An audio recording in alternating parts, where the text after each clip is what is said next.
Добрый вечер. В эфире программа «Главные итоги». В студии я, Нарен Аиб. На уходящей неделе два комитета Джогоркого кеңеса по правопорядку и по конституционному законодательству решили создать межведомственную комиссию для изучения противоречий в новых кодексах. Вице-премьер Разаков заявил в Джогоркого кеңесе, что постановлением правительства введен мораторий на внесение изменений в эти кодексы. Депутат Акылбек Джапаров заявил, что из-за действий Госфинразведки произошел отток из Кыргызстана иностранного капитала на 340 миллионов долларов. Ни одна разведкомпания не заключила на 2019 год соглашение с национальным энергохолдингом и не будет отчислять средства на его содержание. Премьер Абылгазиев поручил этому холдингу производить комплектующие для энергетического сектора самостоятельно. Финпол сообщил, что компания Акнет выплатила в бюджет 150 миллионов сомов. В Аше завершилось строительство больницы на китайский грант. В Худжанде прошла встреча руководителей приграничных областей Кыргызстана, Таджикистана и Узбекистана. Министр труда и социального развития сообщил, что теперь родителям детей с ограниченными возможностями здоровья будет выплачиваться зарплата в размере прожиточного минимума – 4900 сомов в месяц. Стало известно, что Кыргызстан занимает 94-е место в мире по скорости мобильного интернета. Она меньше, чем в Норвегии, в 4,5 раза. Новым министром транспорта и дорог стал Джанат Бейшенов, который защитил докторскую диссертацию в Чехии. А директором цирка назначили Фархада Бекмамбетова, который был продюсером фильма «Курманджан Датка». Многие артисты цирка принесли к зданию Минкультуры свои награды и написали заявление об увольнении. Замначальника КСИНа Дюшембиев сообщил, что дело Садыра Джапарова будет направлено в суд для пересмотра, а на Мурата Суталинова поданы документы на освобождение. В ночь на субботу у КПП на мосту Дунларова близ Токмака произошла стрельба. Сообщается, что разводить стороны приезжал депутат парламента. Группа депутатов предложила присваивать звание Героя Кыргызстана посмертно тоже.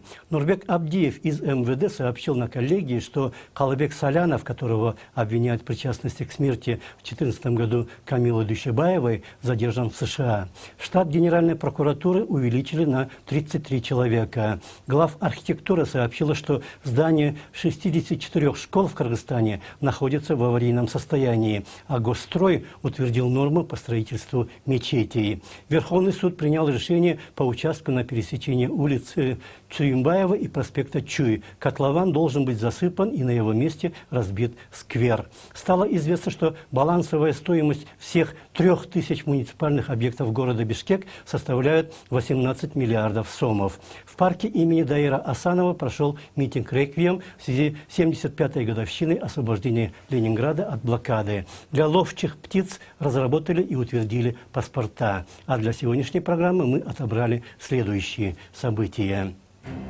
В Бишкеке прошел экономический форум «Деловая Евразия. Пути развития бизнеса». Бишкекская общественность осудила руководителей искусства за меркантильность. Первые обвиняемые за прошлогоднюю аварию на Бишкекской ТЭЦ получили многолетние сроки.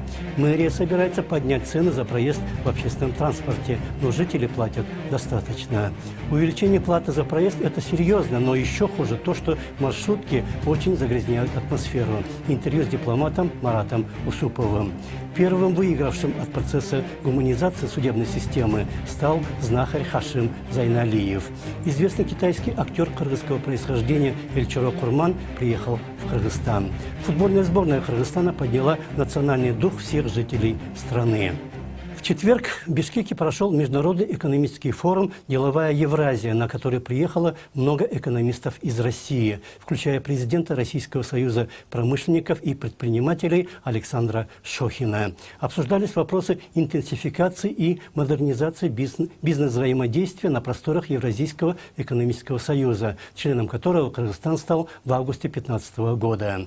Сам ЕАЭС был сформирован на основе Евразес, который, в свою очередь, возник путем реформирования таможенного союза СНГ. Все эти преобразования названия вместе с уменьшением числа членов организации с последующими новыми процедурами их приема в новую структуру имели целью унифицировать экономическое сотрудничество. Но на Бишкекском форуме вице-премьер Кыргызстана Жеңиш Разаков заявил, что Кыргызстану несколько мешают некоторые барьеры из-за того, что законодательство стран-участниц не до конца гармонизировано. Таможенный союз СНГ возник еще в 1994 году, и гармонизация законодательств стран-участниц продолжается уже 24 года и никак не закончится. Так что вполне возможно, организация еще не раз сменит свое название. Более подробно о форуме, прошедшем в Бишкеке, Ермек Куренкеев. Если молоко отдавать, зачем тогда коровы? Значит, надо что-нибудь продать. А что? А что-нибудь ненужное. Чтобы продать что-нибудь ненужное, нужно сначала купить что-нибудь ненужное, а у нас денег нет. Купить и продать что-то ненужное – это классический вариант примитивного капитализма. К сожалению, за годы независимости Кыргызстан в экономическом плане что только не пробовало для развития. Да, мы первыми из бывших республик Советского Союза ввели национальную валюту. Легендарный парламент решил многие амбициозные задачи для превращения Кыргызстана в демократическую страну. Но какие только экономические опыты не проводились в Кыргызстане.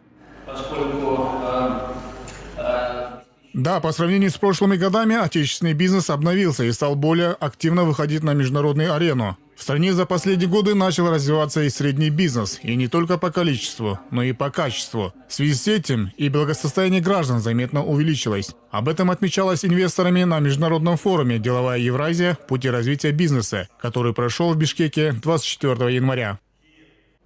Согласно документу, в странах Евразийской пятерки в прошлом году внешний товарооборот страны составил порядка 6 миллиардов долларов. Этот показатель в сравнении с предыдущим годом вырос на более чем 6%. В своем выступлении на форуме вице-премьер-министр Жеңиш Разаков отметил, что для Кыргызстана открываются новые рынки сбыта. Евразийский экономический союз ставит перед собой следующие цели: модернизация экономики, достижение технологического лидерства, продвижение экспорта на внешние рынки, встраивание в глобальные цепочки добавленной стоимости. Одним из нововведений в цифровизации экономики ЕАЭС является маркировка товаров. 2 февраля 2018 года в городе Алматы было заключено соглашение о маркировке товаров средствами идентификации в ЕАЭС. Однако, наряду с позитивными результатами, остаются нерешенными многие вопросы, связанные с активной интеграцией страны в единый экономический альянс, что приводит к прерыванию переговоров с третьими странами. Как отмечают предприниматели, для решения этих вопросов государству следует наладить четкую связь с Евразийской комиссией, чтобы создать все условия бизнесу, а также обратить внимание на оптимизацию законодательной базы. Коллеги с Армении, с Казахстана рассказывают, что их госорганы там еще более активно работают. Поэтому здесь, наверное, нужно активизировать. Из барьеров есть, конечно, вы знаете, вопрос с лабораториями, сертификация еще не полностью решен. Нужно ускорить этот процесс. Кроме того, товарооборот со стратегическим партнером России значительно вырос, и в рамках ЕАЭС Кыргызстан достиг определенных успехов. По словам эксперта Сергея Пономарева, на заседании Совета ЕАЭС Кыргызстан предложил создать комитет по торговле в структуре организации, которая будет в будущем регулировать торговые отношения как с членами ЕАЭС, так и извне. Здесь еще достаточно много барьеров и препонов, недопонимания. Но динамика однозначно положительная, и в данном случае мы сегодня собрались для того, чтобы посмотреть, что необходимо сделать. Более того, в Москве в декабре я был на совете и внес предложение о формировании комитета по торговле. Один из инициаторов проведения форума, Госкомитет промышленности, планирует заключить с партнерами договора по созданию совместных предприятий по производству трансформаторных, кабельных изделий, а также счетчиков. Иностранные компании крайне заинтересованы в сотрудничестве, отмечает зампредседателя ведомства. На этом форуме сегодня собрались очень именитые банкиры, бизнесмены, политики, с которыми мы будем обсуждать вопрос интеграции и промышленной кооперации. Как нам надо двигаться, какие мы предприятия должны открывать, какие производства мы должны вместе создавать, совместные предприятия, где мы будем землю выделять, какие простающие предприятия мы можем им предложить. То есть все эти актуальные вопросы, которые мы сегодня будем обсуждать, я думаю, что к итогу мы выйдем на хороший показатель. На форуме также был подписан важный документ – соглашение о поставках отечественной продукции животноводства и растениеводства на Урал и в Сибирь. И уже весной можно будет увидеть кыргызскую продукцию на российских прилавках. За этот год удалось выявить это проблемы разницы в стандартах проверки качества продукции российскими ветеринарами и ветеринарными службами Кыргызстана. Соответственно, мы побывали вместе на предприятиях Кыргызстана, с которыми хотим сотрудничать. И я думаю, что мы увидели возможность унифицировать стандарты таких проверок, тем самым сократить время от производства до конечного потребителя. Думаю, что уже весной этого года мы начнем первые поставки. Евразийский союз также заинтересован в инфраструктурных проектах в Кыргызстане. Как отметил представитель Ассоциации Евразиатского сотрудничества, ЕАЭС готов вкладывать средства в развитие аэропортов, автомобильных и железных дорог, то есть вновь возобновить интеграционные связи, как это было в советское время. Эрмек Кулинкеев, Урмазам Ильбеков. Главные итоги. Интеграционные связи в советское время действовали действительно крепкие, а культура вообще была одна. Работники культуры, артисты или ученые составляли некий привилегированный класс. И месячная зарплата президента Академии наук, например, была намного выше, чем у первого секретаря ЦК Компартии или председателя Совета министров. Теперь же та же самая Академия наук или оперный театр вынуждены, чтобы выжить, сдавать свои помещения в аренду. При этом получаемых таким способом специальных средств все равно ни на что не хватает. На неделе все наше прогрессивное общество набросилось на руководство театра, оперы и балета за то, что они в прошлую субботу сдали свою основную сцену в аренду компании «Билайн» для проведения финала чемпионата Кыргызстана по компьютерной игре «Дота 2». В принципе, грань достаточно тонкая, но стандарт поведения людей искусства еще в 1988 году установила группа «Битлз». Знаменитая фирма Nike решила использовать их песню «Революция номер 1» для своей рекламы. В ролике не было ничего предосудительного, только пропаганда спорта и немного продукции Nike. Однако битлы подали в суд и добились, чтобы Nike отказался от своих намерений. Джордж Харрисон заявил тогда: «Так все наши песни растащат на рекламу. Не хватало, чтобы под нас продавали нижнее белье или жарили сосиски».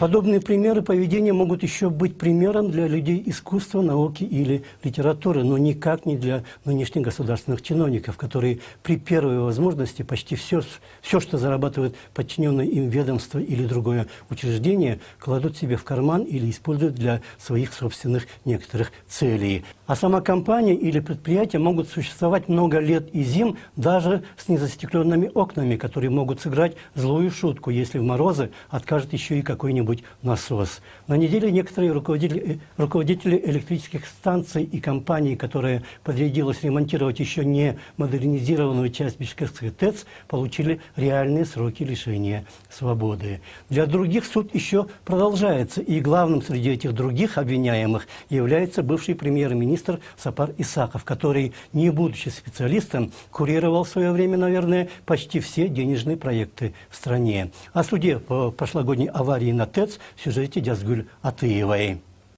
Ровно год назад на ТЭЦ произошла авария. По этому делу привлекли к ответственности не только руководство предприятия, но и бывшего главу и членов правительства. В течение года проведены следственные мероприятия. На уходящей неделе Первомайский суд Бишкека вынес приговоры некоторым обвиняемым в деле, связанном с ремонтом ТЭЦ по итогам проведения фиктивного тендера. В соответствии со статьей 78 Уголовного кодекса по совокупности преступлений путем полного сложения назначенных наказаний суд окончательно определил: бывшему первому заместителю гендиректора электрических станций Бердибеку Буркоеву 7,5 лет заключения. Техническому директору электрических станций Алмазу Джусубекову 7 лет. Представителю фирмы Аймар Энерджи Тимирбеку Ниязову 7 лет. Представителю фирмы Аймар Энерджи Канату Диркинбаеву 6 лет.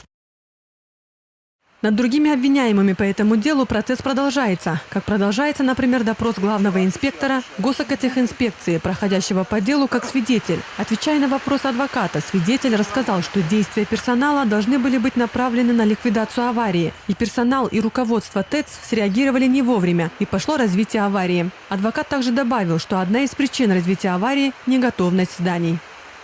Не было утепления, крыша была не перекрыта. Остекление предназначено для утепления и отопления. Оно позволяет снизить воздействие таких температур на оборудование. Но при работе котлов отопление помещения получалось само собой, и вокруг котлов создавалось теплое пространство. Однако в 4-м климатическом поясе остекление и перекрытие кровли здания ТЭЦ должно было быть предусмотрено. Однако, когда другой адвокат Бактыбек Жумашев поинтересовался у свидетеля, поручалось ли Нацэнергохолдингу проследить за ремонтом здания теплоцентрали, свидетель от Госэкотехинспекции запутался в показаниях. На вопрос адвоката, знаком ли свидетель с постановлением о подготовке к отопительному зимнему сезону и говорилось ли в нем о необходимости провести ремонт здания ТЭЦ, свидетель сказал, что отвечать на этот вопрос не в его компетенции. Также на неделе завершено следствие по уголовному делу в отношении бывшего премьер-министра Жантуры Сатыбалдиева и депутата Джоорку Кенеша Осмонбека Артыкбаева, которые были арестованы после аварии на ТЭЦ. По словам члена депутатской комиссии Алмазбека Токторова, они подписали соглашение с китайской энергетической компанией TBA под давлением. Тем не менее, нардеп считает, что оба фигуранта виноваты в том, что не защитили интересы общества, подписав с TBA договор на невыгодных для Кыргызстана условиях. То, что они получили какую-то, непосредственно участвовали в самой схеме. И в это я немножко не верю, потому что их, скорее всего, использовали в темную. Участники этой, безусловно, коррупционной схемы, это буквально 3-4 человека. На мой взгляд, это 3-4 человека. Сейчас я не могу обвинять, но мы, депутатская комиссия, свое заключение вынесли. Мы показали, что завышение цен было. Определить, где и как были допущены незаконные действия со стороны бывших чиновников, должно было следствие, которое завершилось, и материалы уголовных дел переданы адвокатам для ознакомления. В настоящее время расследование уголовного дела по факту аварии на ТЭЦ города Бишкек закончено, и материалы направлены для ознакомления. Сторона защиты должна ознакомиться с материалами до 13 февраля, после чего будет назначен суд. Однако адвокат Осмонбека Артыкбаева Айжан Урузакунова заявляет, что они получили не все материалы. Нам дали лишь чуть больше половины документов. Остальное мы еще не получили. Согласно новому уголовно-процессуальному кодексу, который вступил в силу с января, следователи должны были составить обвинительный акт только после того, как адвокаты всех фигурантов ознакомились бы с материалами. Только после этого дело должно было быть направлено в прокуратуру, а потом в суд. Отдельно в отношении Артыкбаева ведь дело не возбуждалось. Было одно уголовное дело по факту коррупции при модернизации ТЭЦ. Бишкекский городской суд оставил одного из фигурантов дела, бывшего премьер-министра Сапара Исакова, под стражей до 13 февраля. Как заявил его адвокат Нурбек Токтаконов, все следственные действия по уголовному делу завершены. Артыкбаев находится в городской больнице номер 4 после операции на позвоночник. А вот просьба адвокатов Сатыбалдиева о необходимости госпитализации их подзащитного не была удовлетворена. Депутат парламента и член депутатской комиссии Исхак Масалиев ранее направил в Генеральную прокуратуру письмо с просьбой выпустить экс-премьера Сатыбалдиева и бывшего мэра Бишкека Кубанычбека Кулматова под домашний арест. Он говорит, что пока не получил ответа, но подчеркивает, Сатыбалдиев не имеет отношения к модернизации ТЭЦ. Что касается Сатыбалдиева, то как член депутатской комиссии я скажу, по моему личному мнению, Сатыбалдиев не имел отношения к процессу модернизации ТЭЦ. Он к тому времени уже покинул пост премьера. Да, он давал согласие на проект, но ведь по проекту у нас вопросов нет. Поэтому пусть следствие идет, дело переходит в суд, но учитывая, что ему уже за 60 лет имеются проблемы со здоровьем, я просил его выпустить под домашний арест.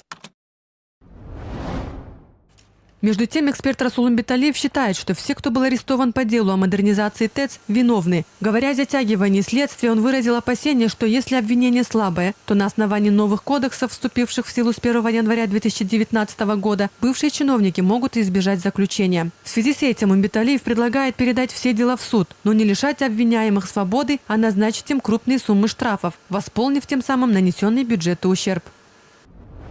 На сегодняшний день следственные органы работают не очень хорошо, затягивается процесс. Видно, что у следователей мало опыта и им не хватает компетентности в этих вопросах. На мой взгляд, все эти дела надо как можно быстрее передавать в суд, потому что судебное рассмотрение может затянуться на 2 года, а потом их могут отпустить на основании того, что истек срок давности. Но и сажать их не нужно. Большинство из сидящих сейчас под арестом самостоятельные люди. Хорошо было бы заставить их выплатить нанесенный ими ущерб и вывести решение о том, что 5-10 лет они не имеют права занимать государственные должности. Иначе они выйдут на свободу и будет все как всегда. Всего в рамках уголовных дел по ТЭЦ было задержано более 10 высокопоставленных чиновников, среди которых бывшие премьер-министры, министры, руководители энергетических предприятий, и все они на сегодняшний день содержатся в СИЗО ГКНБ. Жазгуль Атеева, Ермек Куренкеев, Бакыт Максатулу. Главные итоги.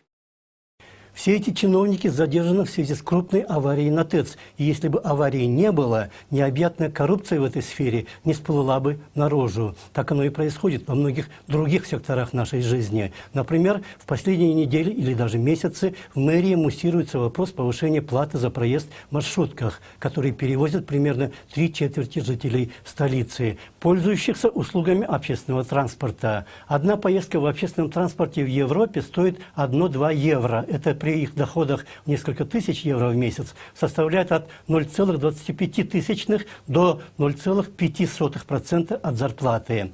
В Бишкеке 10 сомов от средней зарплаты в 15 тысяч сомов в месяц – это 0,7%. То есть мы платим несколько дороже. А если с нас будут брать по 12 сомов, то мы сравняемся с самыми дорогими странами Европы. Это не учитывая состояние микроавтобусов и качество обслуживания. В Бишкеке работает около 120 линий маршруток. Каждый день на улице выезжает около 2000 бусиков. Каждый из них делает минимум 10 рейсов в день, зарабатывая по 300-500 сомов в день. В целом получается около 10 миллионов сомов в день. И все эти около 40 компаний-перевозчиков почти ничего не платят в городской бюджет, то есть не участвуют в улучшении инфраструктуры или ремонте дорог, не делают особого вклада в развитие. Они даже свои бусики не могут привести в приличное состояние, а чиновники мэрии их как бы прикрывают. Я должен просто поставить акцент, что это социальный тариф. Потому что вынуждены сдерживать цены. Если бы это был бы коммерческий тариф, то он, несомненно, был бы порядка 25, может быть, даже больше, то есть договорная была бы.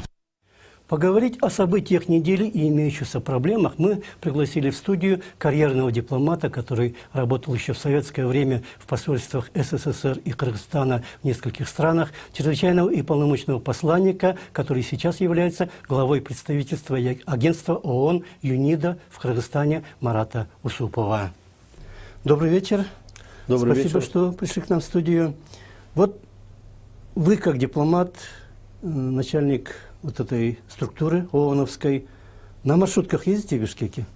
Приходится иногда. Иногда, да? Да. Как вам они нравятся? И вообще стоимость, она, наверное, по европейским меркам, она кажется не очень высокая, но если соотнести к зарплатам, она достаточная. И вообще, как вы к маршруткам относитесь? Маршруткам, они, я думаю, действительно горожане привыкли к ним, и они обеспечивают доставку из пункта А в пункт Б. По стоимости, я думаю, что действительно мы, может быть, для многих горожан это является, так сказать, сложно платить эту сумму.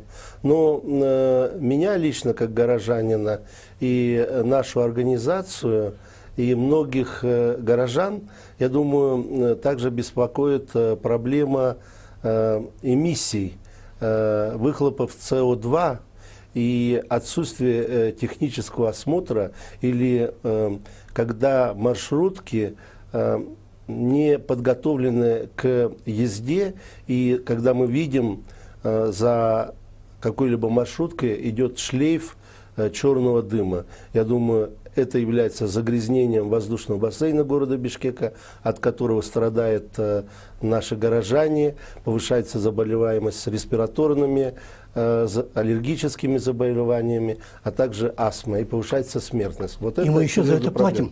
И мы за это платим, да. Ну, я думаю, что необходимо предпринимать меры, да, для того, чтобы улучшить качество обслуживания. Вот ваша организация неделю назад проводила семинар как раз по загрязнению, да?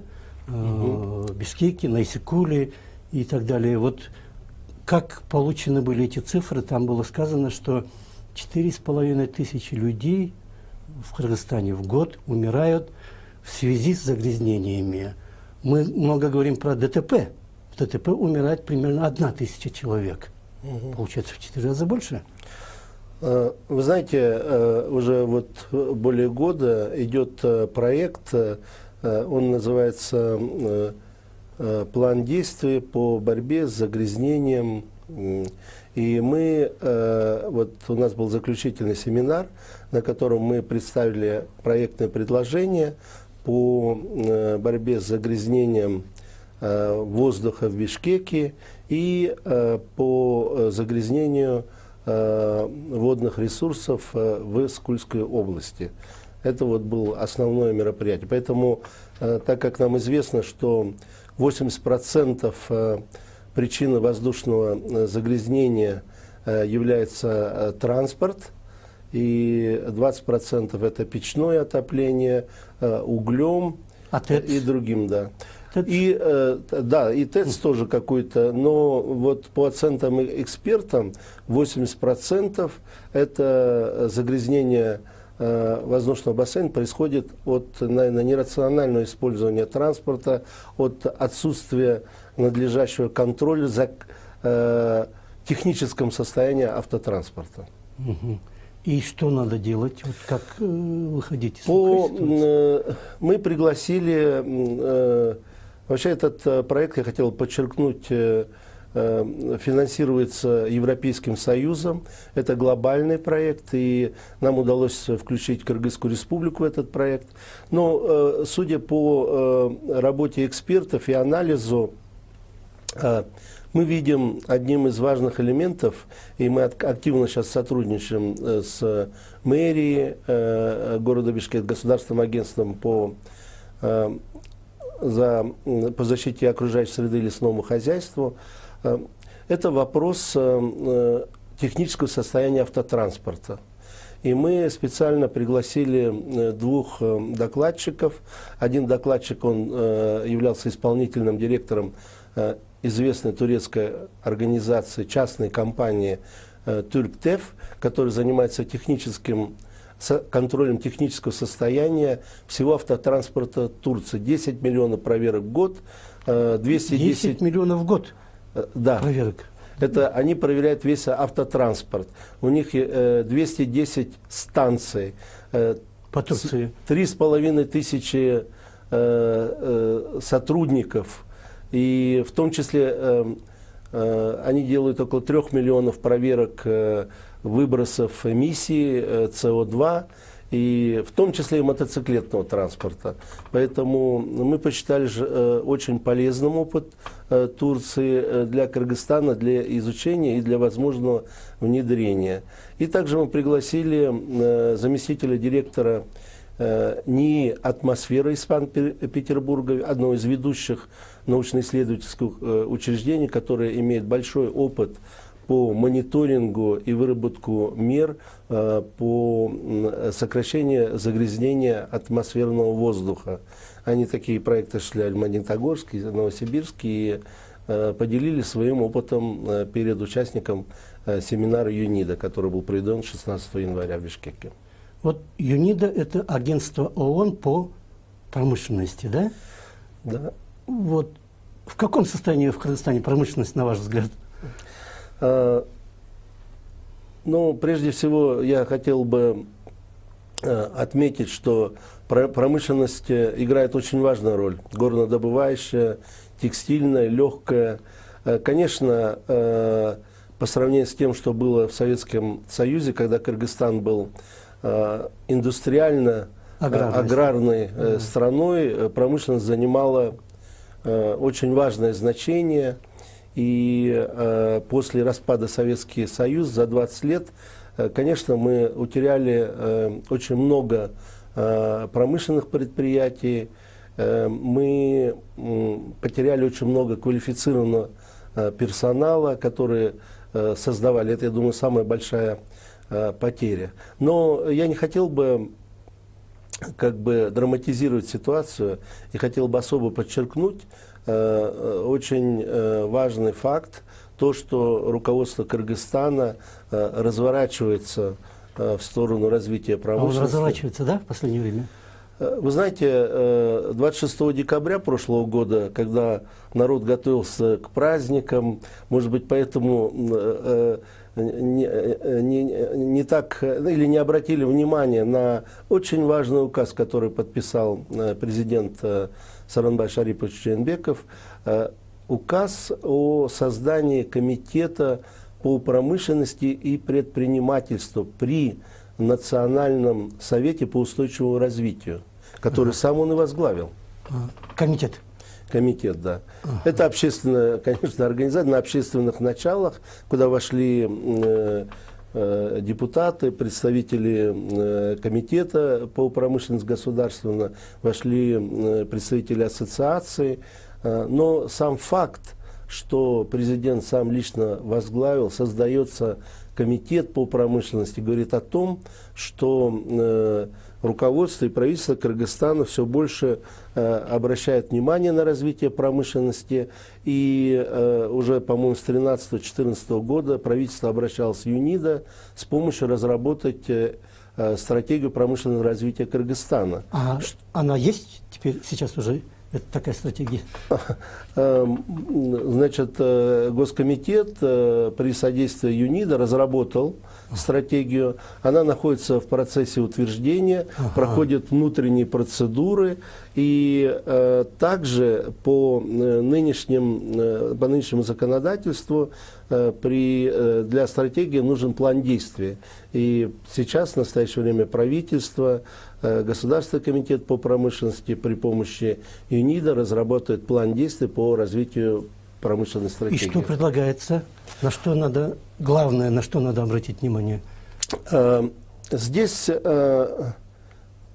несколько приоритетных областей, которые предлагаются и правительством, и экспертами, что главный фокус будет сделан на агроиндустрию, я имею в виду переработку сельхозпродуктов, создание современных логистических платформ, агропромышленных парков, на легкую промышленность, это текстильную, швейную. Как вы знаете, ведется речь о создании технополиса. Мы думаем, что вот с созданием комитета, с созданием вот большего внимания будет прогресс в этом направлении. Обращается внимание на развитие горнодобывающей промышленности, но мы здесь видим, что очень много здесь может быть задействовано предприятий местных, которые бы поддерживали бы горнорудную промышленность, в частности, допустим, золоторудную, которые требуют различных компонентов, или там помольных шаров, или извести, которые можно не привозить откуда-либо, а значит, производить здесь. Это туризм. Конечно, необходимо в этом плане, промышленность не может существовать без энергетики. Вот ЮНИДО специализируется в оказании технического содействия в развитии возобновляемых источников энергии, малой энергетики, ну и развитие вот, решения транспортных проблем, создание производства там, экологично чистого транспорта. Конечно, здесь есть очень большое поле для сотрудничества. Вот это сейчас подлежит утверждению правительством для дальнейшей работы. У нас уже и время подошло к концу. Спасибо большое, что пришли к нам в студию, рассказали. У нас в гостях был страновой директор агентства ООН ЮНИДО в Кыргызстане Марат Усупов. Спасибо большое за приглашение. Мы расцениваем это, что ваша ваш канал уделяет развитию промышленности и является вкладом так сказать, развитие промышленности в Кыргызстане. Спасибо большое. Спасибо большое. Будем надеяться, Кыргызстан поднимет свою промышленность. В понедельник судья Октябрьского районного суда Бишкека Камбат Архарова прекратила одно из 2 уголовных дел в отношении знахаря Хашима Зайналиева, который был взят под стражу на 2 месяца 22 декабря прошлого года в связи с обвинениями в мошенничестве. До того, 7 декабря, против него было возбуждено другое дело по статье «Незаконное врачевание». Следствие по этому делу продолжается, но по нему его не арестовывали, и он может находиться вне СИЗО. Вот так. За Умирбека Текебаева ходатайствует экс-президент и лидеры всех 6 фракций в парламенте, но ему не дают помилования, хотя закон это позволяет. А знахаря без медицинского образования никак не могут привлечь к ответственности. Он даже имеет свою клинику в Гогджаре, лечит неизлечимо больных, обещая избавить их от рака, и народ валит к нему. Одна из его пациенток умерла, она не единственная, и в суд подал ее зять, требуя назад заплаченные 100 тысяч сомов. Но стороны примирились и дело прекратили. За него ходатайствуют некоторые журналисты и общественные деятели, и такие просьбы работают. А сам Зайналиев даже как бы бравирует тем, что у него нет ни лицензии, ни медицинского образования. Вы читаете из интернета закон о лекарственных средствах, есть такой, и закон о лицензированной медицинской деятельности. Там так построена схема проведения, получения лицензии. Там четко написано, что если у вас сторона, которая получающая, должна иметь врачебный диплом. У меня нет такого диплома. Хашим Зайналиев не имеет медицинского диплома, но он окончил Ошский университет по специальности химия-биология.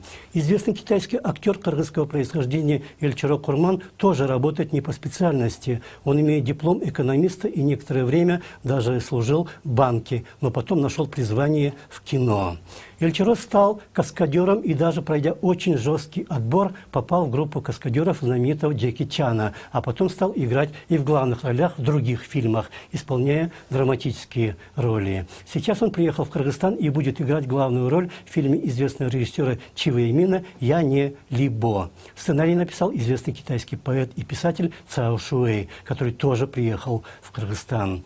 Эльчиро Курмана для Кыргызстана нашел известный кыргызский каскадер Ханатбек Абдрахманов, который был приглашен в Китай и в 14-15 годах исполнял трюки в фильме «Меч дракона». Там он узнал, что один из 8 помощников Джеки Чана – этнический кыргыз. Подробнее об Эльчиро Курмане в сюжете Мерим Кадыровой.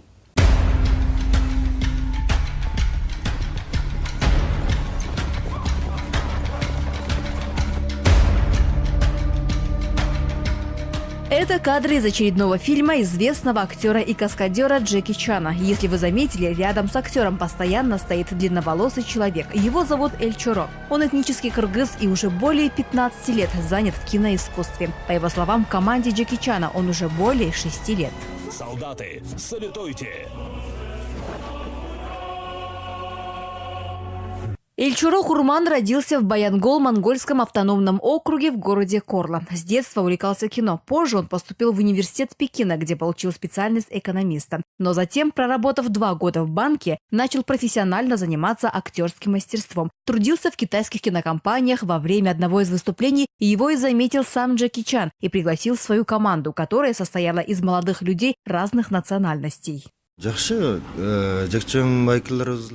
очень был рад, когда попал в команду Джеки Чан Байке. Он очень открытый и принципиальный. Многому я научился у него. Благодаря его особой технике кунг-фу я начал сниматься в боевых сценах фильма. Бывают разные трудности, иногда получаешь сильнейшие травмы, но ради кино, оказывается, идешь на все. У нас в коллективе никогда не бывает конфликта на почве национализма. Мы все как в дружной семье, и все едины.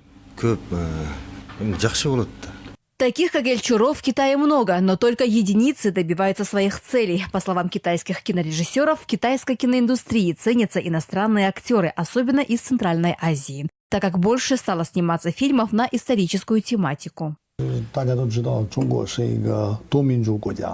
所以少数民族演员呢，在中国呢非常多，而且又非常的这个在演戏的过程中又非常受导演重视。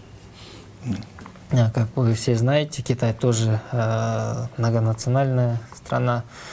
Там есть больше где-то 65 национальных меньшинств. И, конечно, в китайском кино очень много таких актеров, которых именно выходцы национальных меньшинств, там кыргызы, монголы, именно когда вот снятие исторические фильмы, да, исторические фильмы, да, у них фактура прям подходит, да, очень. В Китае в год выпускают более 700 кинокартин. Китайские кинокомпании вовлечены в мировую киноиндустрию. Со стороны правительства оказывается значительная поддержка этому виду искусства. По сравнению с Китаем, кыргызская киноиндустрия находится на уровне провинции, и государство почти не оказывает поддержки синематике. Надо отдать должное кыргызским режиссерам и актерам, которые, несмотря ни на что, делают фильмы, которые не уступают иностранным аналогам. Мен жеке оюм боюнча азыр андай деңгээлде кинолор тартыла элек. По моему мнению, у нас еще не снимаются такие масштабные фильмы, как в Китае. Но, несмотря на это, у нас есть прогресс. Когда я разговаривал с китайскими режиссерами и актерами, они говорят, что восхищаются нашими советскими фильмами, снятыми такими именитыми гениями, как Болот Шамшиев или Төлем Мешокеев. Кыргызстандын ошол совет учурунда тартылган кинолор аябай бир кереметтүү кинолор депчи. Действительно, у Китая своя специфика в киноиндустрии и своя методика реализации идей. По словам народного артиста СССР Болота Шамшиева, отечественная киноиндустрия после обретения независимости потеряла свое былое лицо и начала ориентироваться на Запад, ставя в первую очередь коммерческие цели. Но мне интересно вот что. Дело в том, что вот киргизское кино, киргизская киношкола, она, как говорится, больше обращена на Запад. Мы лучше знаем, что в американском кино, французском, английском, но мы абсолютно не знаем, что творится в китайском кино. И поэтому приезд нашего коллеги Чи Вэймина, мне кажется, это очень-очень важно. Болот Шамшиев правильно заметил, что отечественное кино в первую очередь ориентировано на Запад и старается занять призовые места в кинофестивалях там, не замечая, что в таких странах, как Китай, Корея или Япония, тоже проходят международные кинофестивали. Кыргызское кино должно активно сотрудничать и с Востоком. Страна должна действовать и адаптироваться во всех направлениях и развивать не только кыргызское кино, но и культуру в целом. При этом поддержка культуры государством – вопрос имиджа. Утрированные примеры – манго и аниме в Японии, кинематограф и сериалы Южной Кореи, Болливуд Индии, техно, EDM, хаус Скандинавии. Все это привлекает туристов, а это, в свою очередь, развитие.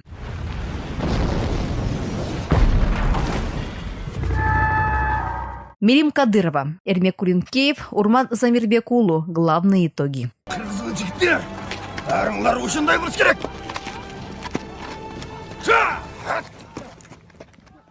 В четверг ранним утром кыргызская молодежь встретила в аэропорту футбольную сборную страны, которая вернулась с Кубка Азии. Команда впервые участвовала в финальном турнире азиатского чемпионата и смогла выйти из группового турнира в плей-офф, что стало небывалой мотивацией для кыргызской молодежи и всех любителей спорта. Трудно представить, что было бы, если команда победила бы и в матче 1/8 финала против хозяев турнира – сборной Объединенных Арабских Эмиратов. Действия судьи матча Фуминга подвергаются критике, но если бы кыргызские футболисты использовали все созданные ими самими за 120 минут моменты, а они дважды попадали в штангу, на судью бы никто не обращал внимания. Президент Сооронбай Жээнбеков принял футболистов, присвоил им звания, вручил государственные награды и даже предложил разработать специальную программу развития футбола и построить в Бишкеке стадион международного уровня. Многие футболисты получили медали «Данк». Главный тренер Александр Крестинин – орден Данакер, а Аскар Салымбеков, много сил и средств, вложившие в развитие футбола, орден Манаса 3-й степени. И коллективные эмоции всех кыргызских болельщиков выразил одним своим возгласом 6-летний Амирхан Медетбеков, который знает про футбол буквально все.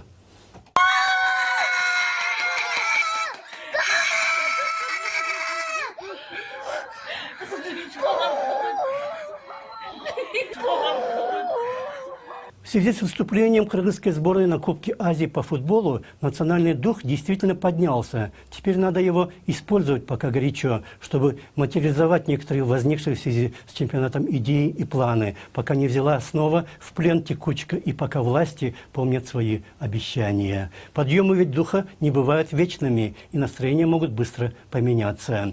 Некоторые европейские культурологи считают, что народ Нидерландов имел 30-летний комплекс неполноценности перед соседней немецкой нацией, связанный с позорным поражением во Второй мировой войне. И этот комплекс был изжит только в 1974 году, когда на чемпионате мира по футболу, прошедшем в Германии, команда оранжевых дошла до финала и только в последнем поединке уступила хозяевам 1-2. Голландцы начали тогда играть в так называемый тотальный футбол и достойно противостояли немецкой машине, а блиставший тогда Йохан Кройф почти ничем не уступал Герду Мюллеру. Остается надеяться, что и среди кыргызских футболистов появятся такие же звезды. Это была еженедельная программа «Главные итоги». Ее вел я, Нарын Айып. Всего вам хорошего и до свидания.